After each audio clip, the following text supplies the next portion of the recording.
Hi there, welcome.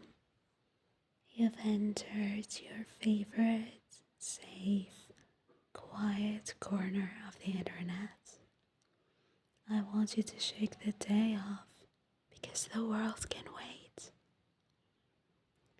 Now, please take a deep breath in with me and out. Thank you.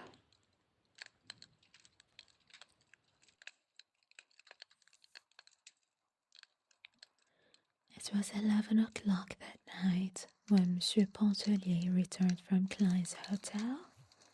He was in an excellent humor, in high spirits, and very talkative. His entrance awoke his wife, who was in bed and fast asleep when he came in. He talked to her while he undressed, telling her anecdotes and bits of news and gossip that he had gathered during the day.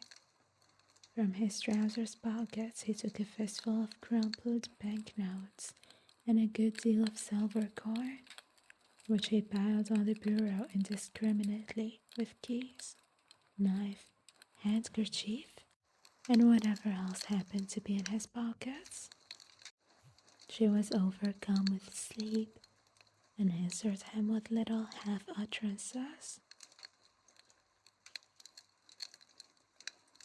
He thought it very discouraging that his wife, who was the sole object of his existence, evinced so little interest in things which concerned him and valued so little his conversation. Monsieur Pontellier had forgotten the bonbons and peanuts for the boys. Notwithstanding, he loved them very much and went into the adjoining room where they slept to take a look at them and make sure that they were resting comfortably. The result of his investigation was far from satisfactory. He turned and shifted the youngsters about in bed. One of them began to giggle and talk about a basket full of crabs. Monsieur Pontellier returned to his wife with the information that Raoul had a high fever and needed looking after. Then he lit a cigar and went and sat near the open door to smoke it. Mrs. Pontellier was quite sure Raoul had no fever. He had gone to bed perfectly well, she said, and nothing had ailed him all day. Mr. Pontellier was too well acquainted with fever symptoms to be mistaken. He assured her the child was consuming at that moment in the next room. He reproached his wife with her inattention, her habitual neglect of the children. If it was not a mother's place to look after the children, whose on earth was it? He himself had his hands full with his brokerage business. He could not be in two places at once, making a living for his family on the street and staying at home to see that no harm befell them. He talked in a monotonous, insistent way. Mrs. Pontellier sprang out of bed and went into the next room. She soon came back and sat on the edge of the bed, leaning her head down on the pillow.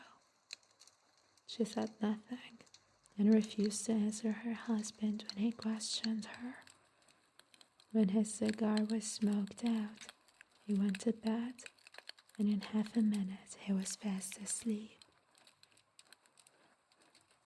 Mrs. Pontellier was by that time thoroughly awake. She began to cry a little and wiped her eyes on the sleeve of her peignoir. Blowing out the candle, which her husband had left burning, she slipped her bare feet into a pair of satin mules at the foot of the bed and went out on the porch, where she sat down in the wicker chair and began to rock gently to and from. It was past midnight. The cottages were all dark. A single faint light gleamed out from the hallway of the house. There was no sound abroad, except the hooting of an old owl in the top of a water oak, and the everlasting voice of the sea, that was not uplifted at that soft hour. It broke like a mournful lullaby upon the night. The tears came so fast to Mrs. Pontellier's eyes that the damp sleeve of her peignoir no longer served to dry them. She was holding the back of her chair with one hand. Her loose sleeve had slipped almost to the shoulder of her uplifted arm. Turning, she thrust her face, steaming and wet, into the bend of her arm, and she went on crying there, not caring any longer to dry her face, her eyes, her arms. She could not have told why she was crying. Such experiences as the foregoing were not uncommon in her married life. They seemed never before to have weighed much against the abundance of her husband's kindness and a uniform devotion which had come to be tacit and self-understood. An indescribable oppression, which seemed to generate in some unfamiliar part of her consciousness, filled her whole being with a vague anguish. It was like a shadow, like a mist passing across her soul's summer day. It was strange and unfamiliar. It was a mood. She did not sit there inwardly upbraiding her husband, lamenting at fate, which had directed her footsteps to the path which they had taken. She was just having a good cry all to herself. The mosquitoes made merry over her, biting her firm round arms and nipping at her bare insteps. The little singing, buzzing imps succeeded in dispelling the mood which might have held her there in the darkness half a night longer. It would have been a difficult matter for Monsieur Pontellier to define to his own satisfaction, or anyone else's, wherein his wife failed in her duty toward their children. It was something which he felt rather than perceived, and he never voiced the feeling without subsequent regret and ample atonement. If one of the little Pontellier boys took a tumble whilst at play, he was not apt to rush crying to his mother's arms for comfort. He would more likely pick himself up, wipe the water out of his eyes and the sand out of his mouth, and go on playing. Tots as they were, they pulled together and stood their ground in childish battles, with doubled fists and uplifted voices, which usually prevailed against the other mother tots. The quadroon nurse was looked upon as a huge encumbrance, only good to button up waists and panties, and to brush and part hair, since it seemed to be a law of society that hair must be parted and brushed. In short, Mrs. Pontellier was not a mother woman. The mother women seemed to prevail that summer at Grand Isle. It was easy to know them, fluttering about with extended, protecting wings when any harm, real or imaginary, threatened their precious brood. They were women who idolized their children, worshipped their husbands, and esteemed it a holy privilege to efface themselves as individuals and grow wings as ministering angels. Many of them were delicious in the role. One of them was the embodiment of every womanly grace and charm. If her husband did not adore her, he was a brute, deserving of death by slow torture. Her name was Adèle Ratignolle. There are no words to describe her, save the old ones that have served so often to picture the bygone heroine of romance and the fair lady of our dreams. There was nothing subtle or hidden about her charms. Her beauty was all there, flaming and apparent. The spun gold hair that combed now, confined and pin could restrain. The blue eyes that were like nothing but sapphires. Two lips that pouted, that were so red one could only think of cherries or some other delicious crimson fruit in looking at them. She was growing a little stout, and it did not seem to detract an iota from the grace of every step, pose, gesture. One could not have wanted her white neck and mite less full, or her beautiful arms more slender. Never were hands more exquisite than hers, and it was a joy to look at them when she threaded her needle or adjusted her gold thimble to her taper middle finger as she sewed away on the little night drawers or fashioned a bodice or a bib. Madame Ratignolle was very fond of Mrs. Pontellier, and often she took her sewing and went over to sit with her in the afternoons. She was sitting there the afternoon of the day the box arrived from New Orleans. She had possession of the rocker, and she was busily engaged in sewing upon a diminutive pair of night drawers. She had brought the pattern of the drawers for Mrs. Pontellier to cut out, a marvel of construction, fashioned to enclose a baby's body so effectually that only two small eyes might look out from the garment, like an Eskimo's. They were designed for winter wear, when treacherous drafts come down chimneys and insidious currents of deadly cold find their way through keyholes. Mrs. Pontellier's mind was quite at rest concerning the present material needs of her children, and she could not see the use of anticipating and making winter night garments the subject of her summer meditations. But she did not want to appear unamiable and uninterested, so she had brought forth newspapers, which she spread upon the floor of the gallery, and under Madame Ratignolle's directions, she had cut a pattern of the previous garments.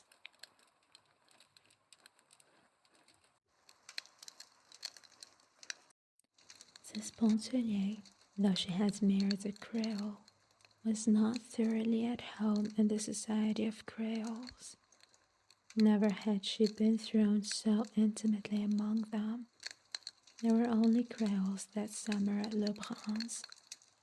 They all knew each other and felt like one large family, among whom existed the most amicable relations, a characteristic which distinguished them and which impressed Mrs. Pontellier most forcibly was their entire absence of prudery. Their freedom of expression was at first incomprehensible to her, though she never had difficulty in reconciling it with the lofty chastity which in the Creole woman seems to be inborn and unmistakable.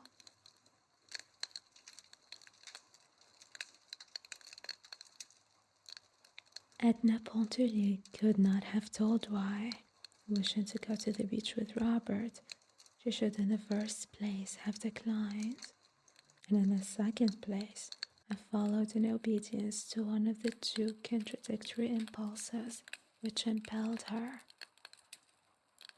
A certain light was beginning to dawn dimly within her, the light which, showing the way, forbids it. At that early period, It served but to bewilder her. It moved her to dreams, to thoughtfulness, to the shadowy anguish which had overcome her the midnight when she had abandoned herself to tears. In short, Mrs. Pontellier was beginning to realize her position in the universe as a human being, and to recognize her relations as an individual to the world within and about her. This may seem like a ponderous weight of wisdom to descend upon the soul of a young woman of 28.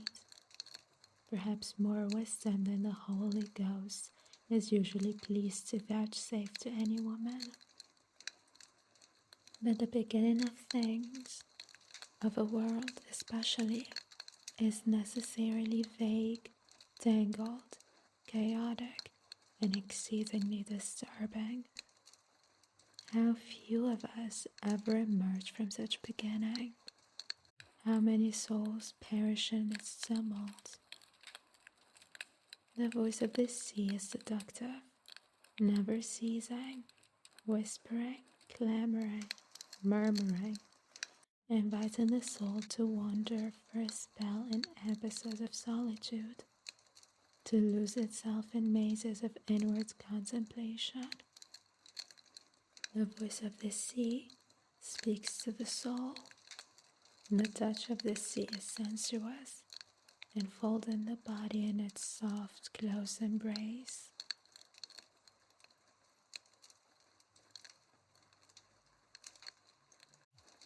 Mrs. Pontellier was not a woman given to confidences, a characteristic hitherto contrary to her nature. Even as a child, she had lived her own small life all within herself. At a very early period, she had apprehended instinctively the dual life, that outward existence which conforms, the inward life which questions. That summer at Grand Isle, she began to loosen a little the mantle of reserve that had always enveloped her. There must have been influences, both subtle and apparent, working in their several ways to induce her to do this, though the most obvious was the influence of Adèle Ratignolle. The excessive physical charm of the Creole had first attracted her, for Edna had a sensuous susceptibility to beauty. Then the candor of the woman's whole existence, which everyone might read, and which forms no so striking a contrast to her own habitual reserve. This might have furnished a link. Who can tell what metals the gods use in forging the subtle bond which we call sympathy, which we might as well call love? The two women went away one morning to the beach together, arm in arm, under the huge white sunshade. Edna had prevailed upon Madame Ratignolle to leave the children behind, though she could not induce her to relinquish a diminutive roll of needlework, which Adèle begged to be allowed to slip into the depths of her pocket. In some unaccountable way, they had escaped from Robert. The walk to the beach was so inconsiderable one, consisting as it did of a long sandy path, upon which a sporadic and tangled growth that bordered it on either side made frequent and unexpected inroads. There were acres of yellow chamomile reaching out on either hand. Further away still, vegetable gardens abounded, with frequent small plantations of orange or lemon trees intervening. The dark green clusters glistened from afar in the sun.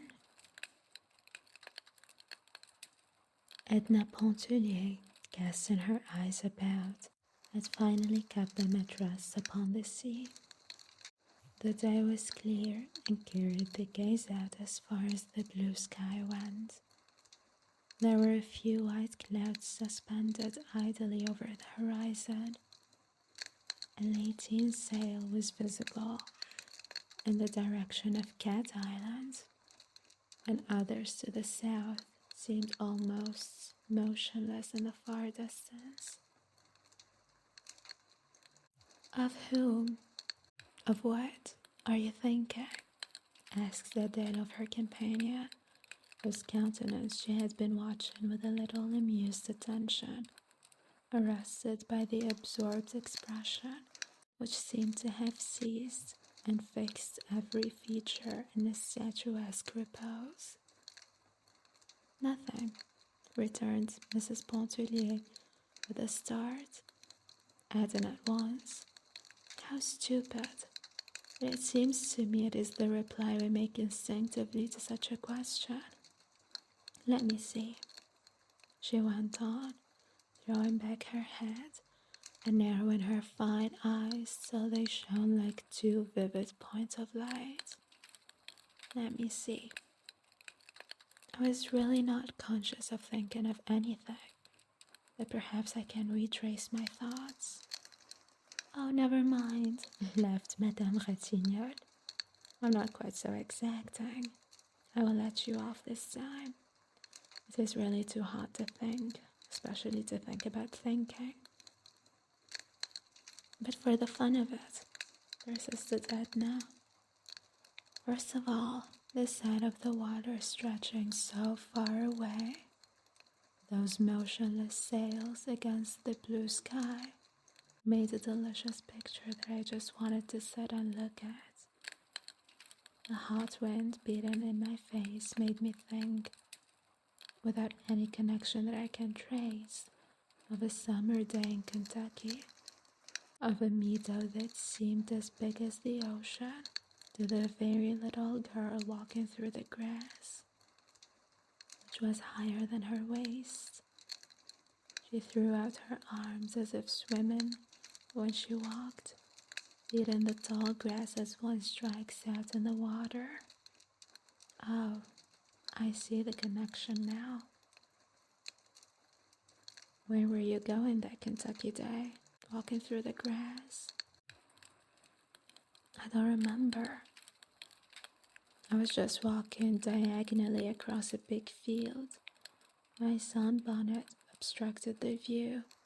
I could only see the stretch of green before me, and I felt as if I must walk on forever without coming to the end of it.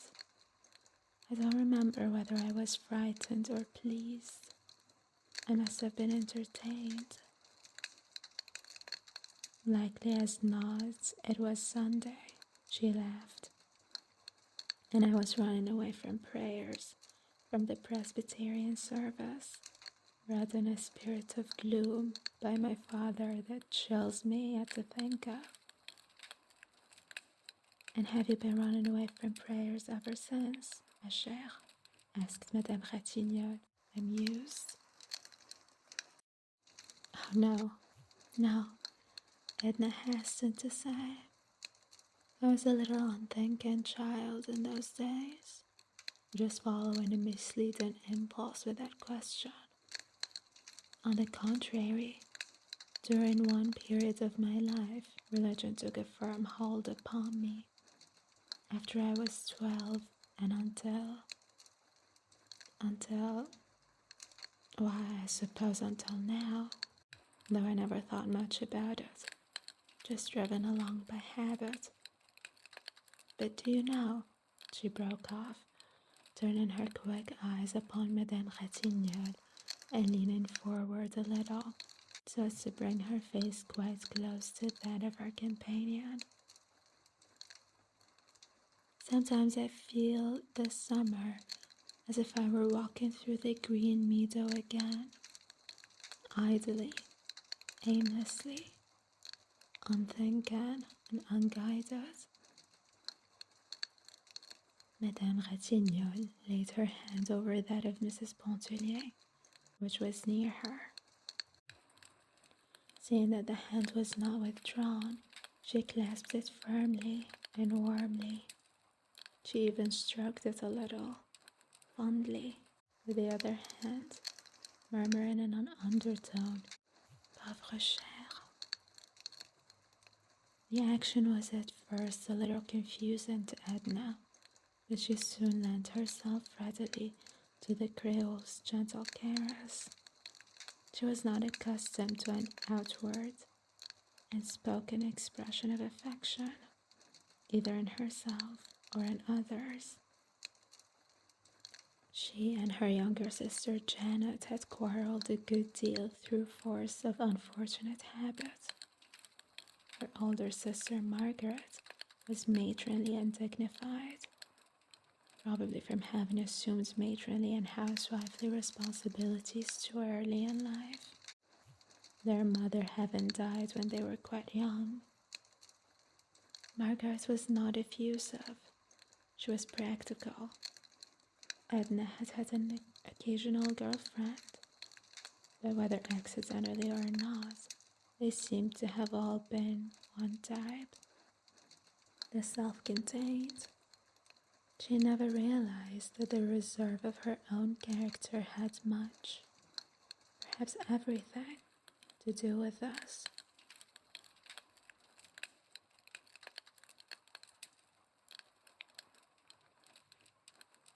Her marriage to Léonce Pontellier was purely an accident, in this respect resembling many other marriages which masquerade as the decrees of fate. It was in the midst of her secret great passion that she met him. He fell in love, as men are in the habit of doing, and pressed his suit with an earnestness and an ardor which left nothing to be desired. He pleased her. His absolute devotion flattered her. She fancied there was a sympathy of thought and taste between them, in which fancy she was mistaken. Add to this the violent opposition of her father and her sister Margaret to her marriage with a Catholic, and we need speak no further for the motives which led her to accept Monsieur Pontellier for her husband. The outcome of bliss, which would have been a marriage with a tragedian, was not for her in this world. As the devoted wife of a man who worshipped her, she felt she would take her place with a certain dignity in the world of reality, closing the portals forever behind her and upon the realm of romance and dreams. But it was not long before the tragedian had gone to join the cavalry officer and the engaged young man and a few others, and Edna found herself face to face with the realities. She grew fond of her husband, realizing with some unaccountable satisfaction that no trace of passion or excessive and fictitious warmth colored her affection, thereby threatening its dissolution. She was fond of her children in an uneven, impulsive way. She would sometimes gather them passionately to her heart. She would sometimes forget them. The year before they had spent part of the summer with their grandmother Pontellier in Iberville. Feeling secure regarding their happiness and welfare, she did not miss them except with an occasional intense longing. Their absence was a sort of relief, though she did not admit this, even to herself. It seemed to free her of a responsibility which she had blindly assumed, and for which fate had not fitted her. Edna did not reveal so much as all this to Madame Ratignolle that summer day, when they sat with faces turned to the sea. but a good part of it escaped her. She had put her head down on Madame Ratignolle's shoulder. She was flushed and felt intoxicated with the sound of her own voice and the unaccustomed taste of candor. It muddled her like wine, or like the first breath of freedom.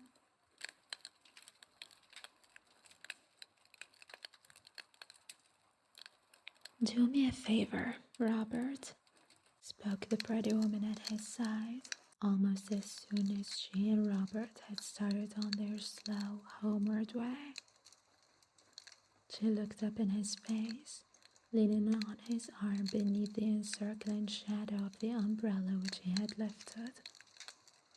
"Granted, as many as you like," he returned, glancing down into her eyes that were full of thoughtfulness and some speculation. "I only ask for one. Let Mrs. Pontellier alone." "Tiens," he exclaimed with a sudden boyish laugh. "Voilà que Madame Ratignolle est jalouse. Nonsense. I'm in earnest. I mean what I say. Let Mrs. Pontellier alone." "Why?" he asked, himself growing serious at his companion's solicitation. "She is not one of us. She is not like us. She might make the unfortunate blunder of taking you seriously."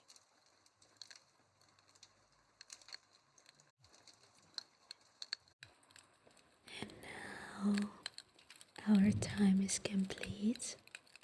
Thank you for being here.